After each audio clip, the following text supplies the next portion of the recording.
back to the Kind of Athletic podcast. This is episode 8. My name is Kellen. And I'm Sam. Kind of an interesting week, kind of a lot going on. First off, we're going to kind of go over the NBA. We have the NBA Finals now, which start on Thursday, a couple days from now.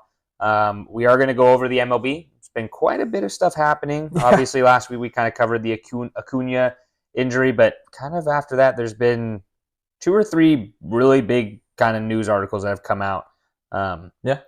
We have the NFL. The NFL is kind of getting started with all their contract issues they have. Mm-hmm. People missing OTAs. Actually, as of today, Jefferson just signed a huge deal. way too big a contract for a wide receiver. He's going to change that. We're also going to talk a little bit about the Kraken. We can kind of talk about the NHL playoffs. We do have a final set there. I believe it's the Oilers and the Florida Panthers.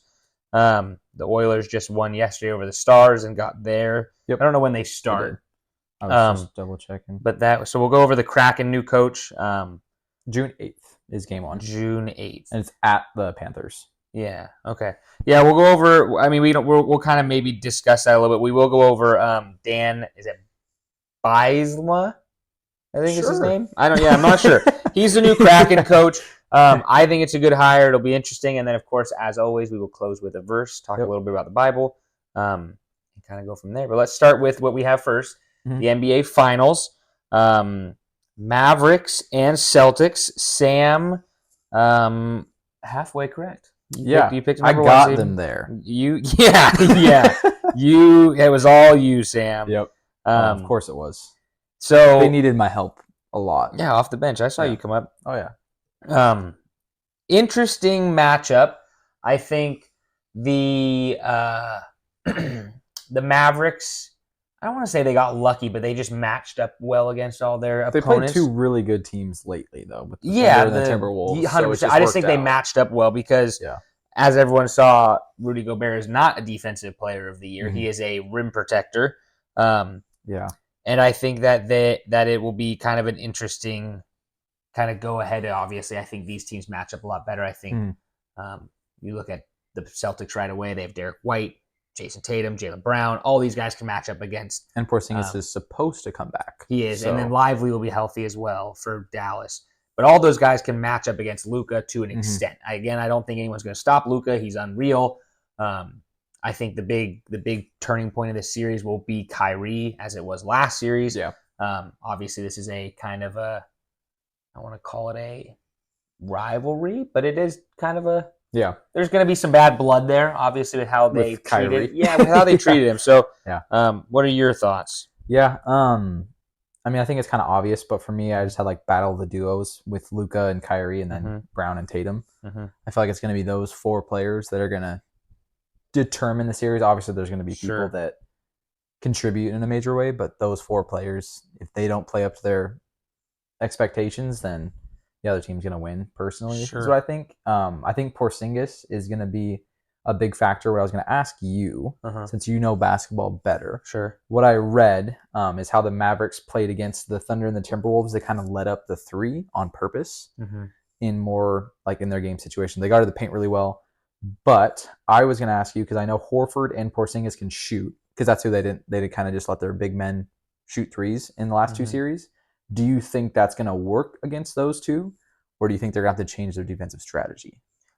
I think if you look at, to me, Minnesota's a better 3-point shooting team, big man-wise. Sure. Obviously, I think Tatum and Brown. Yeah. And, even like Drew Holiday, you have Pritchard, you got some good shooters off their bench and stuff.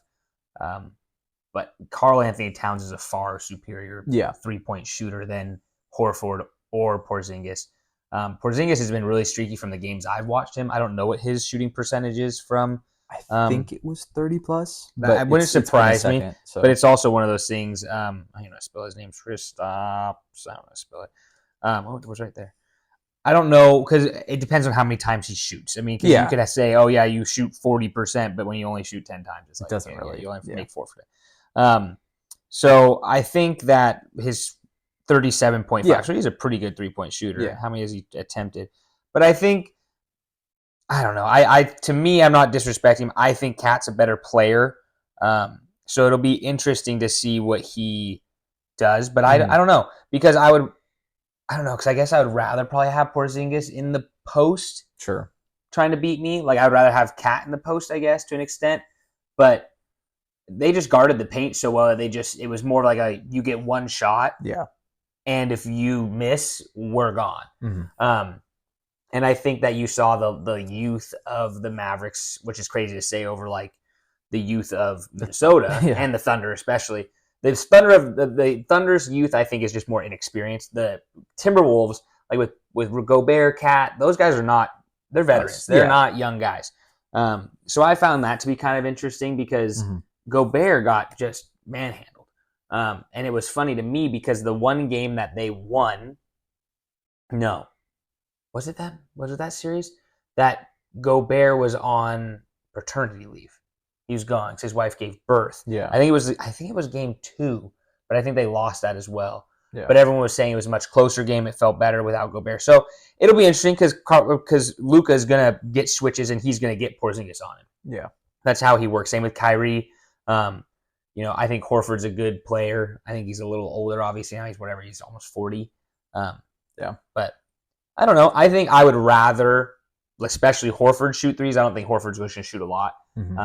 Porzingis can definitely light it up. I mean, he still averages 20 points a game or something like that. So I could understand that, but it'll be interesting too because the head-to-head this year, I'm pretty sure the Celtics won both, not comfortably, but a decent game. Yeah, I think one of them was by like 10 and one of them was about 20. But the Mavericks, I don't think you can name a couple people on each time they played. They don't have Tim Hardaway Jr. Click now too. Yeah, so. And I don't even know if Tim Hardaway Jr. is supposed to play, which would be a huge boost for the Mavs. I don't know if he's out for the whole. Yeah, I was never really listening, I guess, or never heard anything about it. But I think it'll be a good series. I think the Celtics are the team to win it. But I also look at it and thought that Minnesota, after they beat Denver, it was like Minnesota's to lose, and Dallas kind of has proved everyone wrong. I think it'll be interesting too because I think Brown and Tatum were both taken back-to-back picks number 11, and kind of ever since then they've been like that championship's kind of been hovering over them because they were supposed to be good. Like I mean, not that they haven't been good. I'm not saying that, but like they were supposed to be great like right away, and it's taken them some time. So it'll be interesting to see how they compete on that highest level if they'll let that get to them or not. I don't think it will. I mean, they've kind of cruised so far, so I think this is going to be their best matchup. And Porzingis did play with Luka before, so it'll be maybe there's going to be, since he knows him a little better, something there. But I mean, he didn't play with him that much because he's like hurt. So I was going to say Porzingis was always out, and I think even if you know how to, Luka's still. Hey, I know what you're going to do, Luka. It's like I still can't guard you, but I know what you're going to do. Yeah. I think it'll be a good series. I would say probably Boston in 5 or 6. Yeah, would be my guess. I think if Dallas steals one in Boston, like if they stole game 1, they're winning. I just think they're going to take all the momentum out of Boston. Boston's a rowdy place to play as it is. Dallas can obviously be a rowdy place. Yeah, but it'll be interesting. But I would like to see Dallas win it. I think I'd be 1. I don't really care for Boston, and 2, I think it'd be more fun to see like Luka win it. I think the domination of the European player is in full effect right now. A lot of foreigners starting to play the game and really starting to catch up. I think it's kind of funny because you flip-flop with like soccer, where I think the U.S. is starting to we're nowhere near England and way Italy. More popular, though, than it used to be. Exactly. But we're doing a much better job, and I think it's the other way in the NBA, where you're seeing a lot more foreigners from the European leagues coming and not just playing, but the top 3 players in the league, and Jokic, Doncic, and Giannis, and Shai Gilgeous-Alexander. I believe he's Canadian. There's a lot of guys that are not from here, so it'll be interesting. What do you predict? What do you think?